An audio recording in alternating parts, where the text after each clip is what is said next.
اور پھر اس کے بعد اللہ تعالیٰ کیا فرماتا ہے؟ اجیب الدعوۃ الداعی اذا دعان. اور جب بھی کوئی پکارنے والا مجھے پکارتا ہے، مجھ سے دعا کرتا ہے، تو میں پکارنے والے کی دعا کو قبول کرتا ہوں.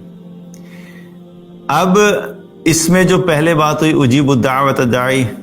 کہ میں قبول کرتا ہوں پکارنے والے کی پکار کو، اذا دعان، جب بھی وہ مجھے پکارتا ہے. تو ہم دوسرے حصے پہ پہلے بات کریں گے کہ اللہ سبحانہ تعالیٰ یہاں پہ ہمیں ایک چیز بڑی کلیئر کر رہا ہے کہ پکارنا کس کو ہے؟ اللہ ہی کو پکارنا ہے. جب بھی مشکل آئے، پریشانی آئے، غم آئے، بیماری آئے، مالی تنگی آئے، اولاد نہیں ہو رہی، حالات ٹھیک نہیں چل رہے، رشتہ داریوں میں مسئلے مسائل چل رہے ہیں، کوئی بھی پرابلم ہے لائف میں، اللہ نے یہاں پہ کلیئر کر دیا کہ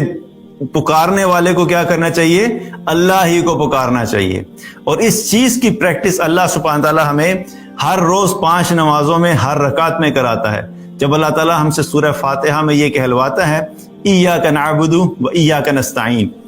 یا اللہ ہم صرف تیری عبادت کرتے ہیں اور صرف تجھی سے مدد مانگتے ہیں. یہاں پہ اللہ سبحانہ تعالیٰ نے یہ نہیں کہا کہ یا اللہ ہم تیری عبادت کرتے ہیں، تجھ سے مدد مانگتے ہیں. اگر یہ بات بھی کہی جاتی تو بات تو یہ بھی درست تھی،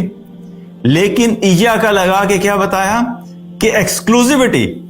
کہ صرف اور صرف یا اللہ تیری عبادت کرتے ہیں، تیرے علاوہ کسی اور کی عبادت نہیں کرتے، بندگی نہیں کرتے، اور یا اللہ صرف اور صرف تجھی سے مدد مانگتے ہیں. جب بھی مشکل آئے گی یا اللہ تجھے پکاریں گے، جب بھی مالی تنگی آئے گی یا اللہ تجھے پکاریں گے، جب بھی حالات خراب ہوں گے یا اللہ تجھے پکاریں گے، جب بھی بیماری آئے گی یا اللہ تجھے پکاریں گے، جب بھی اولاد چاہیے ہوگی یا اللہ تجھے پکاریں گے. جو بھی مشکل ہوگی اس میں، یا جو بھی ضرورت ہوگی اس میں، صرف اور صرف یا اللہ ہم تجھے پکاریں گے اور تجھے سے مدد مانگیں گے. تو یہ اللہ اپنی توحید اور وحدانیت جو ہے وہ اس صورت کے ذریعے سے بھی بار بار ہمیں اس لیے ریپیٹ کرا دے تاکہ ہمارے شعور اور لاشعور کے اندر یہ چیز بیٹھ جائے کہ ہم نے اپنی زندگی میں ہر وقت ہر چیز میں صرف اور صرف اللہ ہی کو پکارنا ہے، اللہ کے سوا کسی اور کو نہیں پکارنا. اور اسی چیز کے بارے میں رسول اللہ صلی اللہ علیہ وسلم نے صحابہ کی تربیت کی تھی، اور آپ نے ان کو ایک دفعہ بتایا، فرمایا کہ اگر تم میں سے کسی شخص کو کچھ بھی مانگنا ہو تو صرف اور صرف اللہ ہی سے مانگو، یہاں تک کہ اگر تم میں سے کسی شخص کے جوتے کا تسمہ ٹوٹ جائے تو وہ بھی تم اللہ سے مانگو. ابھی بات ہمیں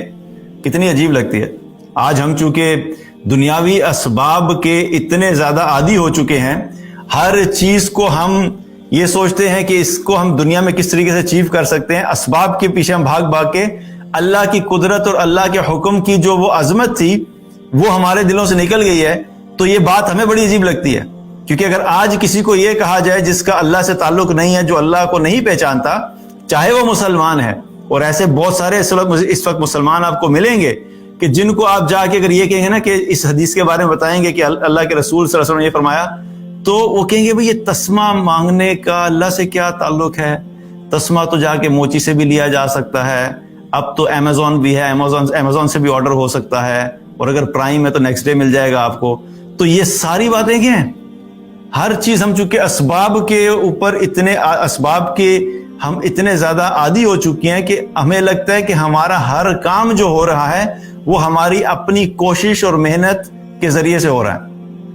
اس میں کوئی شک کی بات نہیں ہے کہ ہمارا دین اسباب کا انکار نہیں کرتا. ہمارا دین ہمیں یہ نہیں کہتا کہ ہاتھ پہ ہاتھ رکھ کے بیٹھے رہو اور بس جو کچھ بھی ہوگا خود ہی پہنچ جائے گا. بھوک لگے گی تو کھانا باہر سے آ جائے گا، تم کچھ بھی نہیں کرو، اور اگر پیاس لگے گی تو پانی تمہارے پاس اڑ کے آ جائے گا. یہ ہمارا دین ہمیں نہیں بتاتا. اصل بات جو یہاں پہ سمجھنے والی ہے وہ کیا ہے کہ مائنڈ سیٹ جو ہے وہ پریپیئر کیا جا رہا ہے، مائنڈ کی پروگرامنگ کی جا رہی ہے کہ ہمارا دل اور دماغ جو ہے اس طریقے سے پروگرام ہو جائے کہ ہر چھوٹی سے چھوٹی چیز اور ہر چھوٹی سے چھوٹی سچویشن میں جب بھی کوئی ہمیں مشکل پیش آئے، جب بھی ہماری کوئی ضرورت ہو، تو پہلا خیال جو ہے وہ فوراً دل اور دماغ جو ہے وہ اللہ کی طرف متوجہ ہو جائے. یہ ذہن سازی کی جا رہی ہے کہ یہ تسمے والی اگزامپل سے بتایا کیا جا رہا ہے کہ زندگی میں تمہیں چاہے چھوٹی سے چھوٹی چیز بھی چاہیے ہے تم ذہنی طور پہ اپنے آپ کو ہر وقت تیار رکھو کہ جب بھی مجھے کوئی چیز چاہیے ہوگی میں فوراً اللہ کی طرف متوجہ ہوں گا اور اللہ سے مانگوں گا، اس کے بعد پھر میں دنیاوی اسباب بھی اختیار کروں گا۔ اگر میری جاب میں کوئی مشکل آئے گی میں فوراً اللہ کی طرف متوجہ ہوں گا، اللہ سے مدد مانگوں گا، یا اللہ میری اس مشکل کو آسان کر دے۔ اس کے بعد اپنی جاب کی پرفارمنس کو بہتر کرنے کے لیے اگر کوئی ایکسٹرا محنت کرنے کی ضرورت ہے وہ ایکسٹرا محنت بھی کروں گا۔ اگر بزنس میں کوئی مسئلہ ہوگا، بزنس ڈاؤن ہو رہا ہوگا، فوراً اللہ کی طرف متوجہ ہوں گا اور اللہ سے دعا کروں گا کہ یا اللہ میرے اس بزنس کے اندر برکت عطا فرما دے، آسانی عطا فرما دے۔ اس کے بعد اس بزنس کو چلانے کے لیے اگر مجھے اپنی سیلز پلاننگ بہتر کرنے کی ضرورت ہے، مارکیٹنگ پلان بہتر بنانے کی ضرورت ہے، فائنینشیل مینجمنٹ بہتر کرنے کی ضرورت ہے، وہ ساری چیزیں کروں گا۔ لیکن پہلے کیا ہے، میں اللہ سے مدد مانگوں گا کہ یا اللہ میری مدد فرما دے۔ تو یہ جو ذہن ہے، یہ مائنڈ سیٹ ہے، یہ مائنڈ سیٹ ہمیں جو ہے اپنے اندر لے کر آنا ہے کہ ہم ہر وقت ہر چیز کے لیے اللہ کی طرف متوجہ ہوں اور صرف اللہ ہی سے مانگے۔ اور یہ بھی یاد رہے کہ آج کیا ہوتا ہے کہ بہت سے لوگ کیا کرتے ہیں، کہتے ہیں ہاں جی ہم مانگتے تو اللہ سے ہیں، لیکن اس کے بعد کیا کرتے ہیں، ادھر اللہ سے دعا کی، اس کے بعد کہتے ہیں چلو بھی فلاں جگہ پہ جا کے چادر چڑھا دیتے ہیں، فلاں مزار پہ جا کے دیگیں بھی دے دیتے ہیں۔ تو مانگا تو ہم نے اللہ سے ہی ہے، لیکن جا کے ذرا مزار پہ دیگ بھی دے دو، چڑھاوے بھی کر دو، چادریں بھی کر دو، تو ہو یہ بھی کر لو ساتھ، تو کیا فرق پڑتا ہے؟ تو یاد رکھیں کہ جس انسان کے دل اور دماغ میں اللہ کے علاوہ کسی اور جگہ سے بھی اس کی مشکل کے سالو ہونے کا احساس موجود ہے تو اس نے اللہ کے ساتھ شرک کیا۔ کیونکہ جب انسان کا دل یہ کہتا ہے کہ نہیں اللہ سے تو مانگ لیا ہے لیکن اس سے بھی کرتا ہوں، یہ بھی ساتھ امپورٹنٹ ہے، تو یہ وہ ایگزیکٹلی وہی سچویشن ہے جو کہ رسول اللہ صلی اللہ علیہ وسلم کے دور میں اس وقت کے مشرکین کی تھی۔ کعبہ کا طواف بھی کرتے تھے، اللہ کو مانتے بھی تھے، لیکن کعبہ کے اندر بت بھی رکھے ہوئے تھے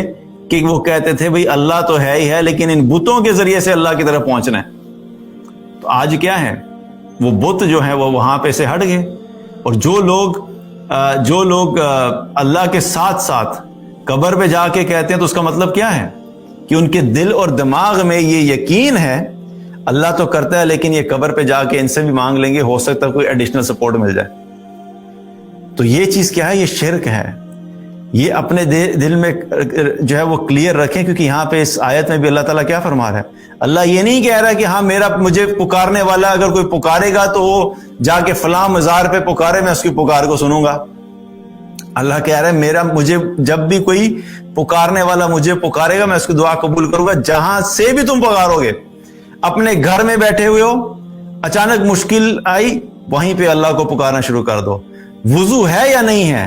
کوئی فرق نہیں پڑتا، اللہ کو پکارنے کے لیے وضو کی بھی کوئی شرط نہیں ہے۔ نماز کے لیے obviously وضو کی شرط ہے، اگر آپ نے 2 رکعت نماز نفل پڑھنی ہے تو وہ ایک الگ بات ہے، لیکن ویسے ہی اللہ کو پکارنا شروع کر دیا، یا اللہ میری مدد فرما دے، یا اللہ تو اس میں آسانی کر دے، یا اللہ میں تیرے بھی بھروسہ کرتا ہوں، تجھے پہ توکل کرتا ہوں، اس سچویشن سے نکال دے۔ یہ سب کیا ہے، اللہ سے مدد مانگنا، انفارمل طریقے سے اللہ سے مدد مانگنا۔ تو جب بھی کوئی مشکل آئے، پہلی چیز ہمیں کیا پتہ لگتی ہے کہ مانگنا صرف اور صرف اللہ ہی سے ہے۔